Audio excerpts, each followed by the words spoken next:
Debate's been raging all summer in London about this site here on Dundas Street. There's a proposed strip club and a proposed body rub parlour, and so far the city has turned down both of those applications. The owners appealed, the community's against these things, but now we're seeing the debate get even more complex because the city is trying to update its business licensing bylaws, including adult entertainment venues like strip clubs and body rub parlors. Workers, who are in strip clubs, in body rub parlors, are saying that they want the city to back off.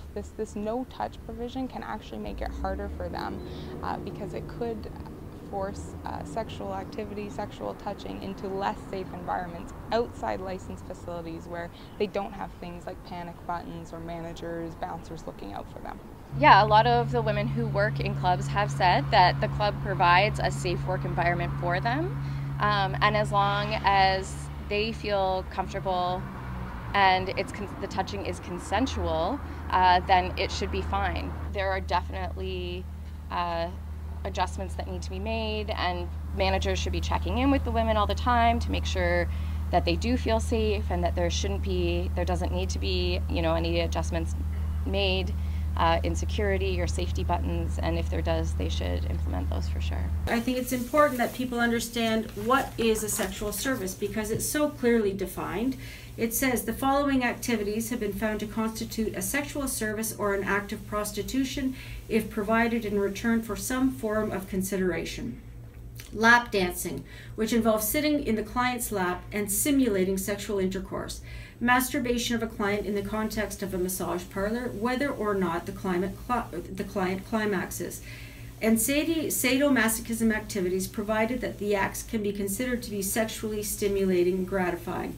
However, jurisprudence is clear that neither acts related to the production of pornography nor stripping meet this test. In most cases, physical contact or sexual interaction between the person providing the service and the person receiving it is required. However, acts for which consideration is provided that take place in a private room in a club and that are sexual in nature but do not involve physical contact between the client and provider, such as self-masturbation, have found to constitute prostitution.